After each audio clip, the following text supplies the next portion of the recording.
Christ the Lord, our daily bread. Psalms chapter 119, verse 171. Let my lips utter praise, for you teach me your statutes. O Almighty God, thank you for giving this wonderful verse. May your presence showers on us. O Lord, by keeping your statutes and ordinances, our hearts are filled with peace and joy, and thanksgiving from our tongue.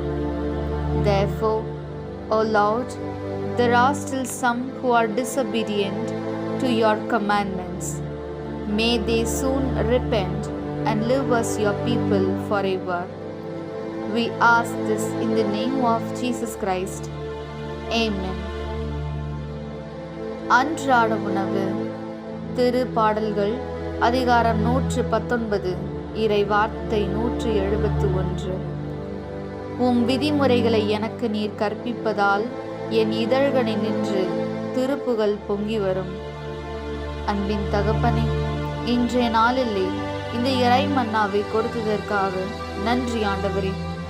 இறைவா, உமது விதிமுறைகளையும் நியமங்களையும் கடைபிடிப்பதால் எங்கள் மனதில் நிம்மதியும் மகிழ்ச்சியும் நிறைந்து இருக்கின்றது. அதன் மித்தம் எங்கள் நாவிலிருந்து நன்றி புகழ்பா பொங்கி வருகிறது. எனவே இறைவா, இன்னும் சில பேர் உமது கட்டளைகளுக்கு கீழ்ப்படியாமல் இருக்கின்றனர். அவர்கள் விரைவில் மனம் மாறி உமது மக்களாக எந்நாளும் வாழ எங்களை ஆசிர்வதியும். ஆமீன். அன்னன்னுள்ள போஜனம். சங்கீர்த்தனங்கள் 119 அத்தியாயம் 171 வாக்கியம். அவிடுத்தே நியமங்கள் என்னை படிப்பிச்சது கொண்டு என்றே அதிரஞல் அங்கே புகழ்த்தட்டே.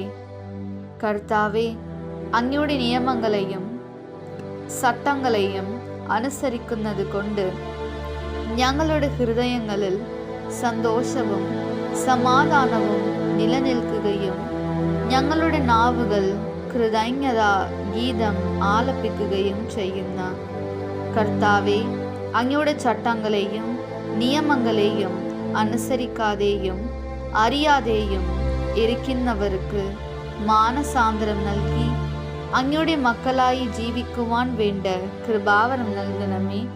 ആമേൻ.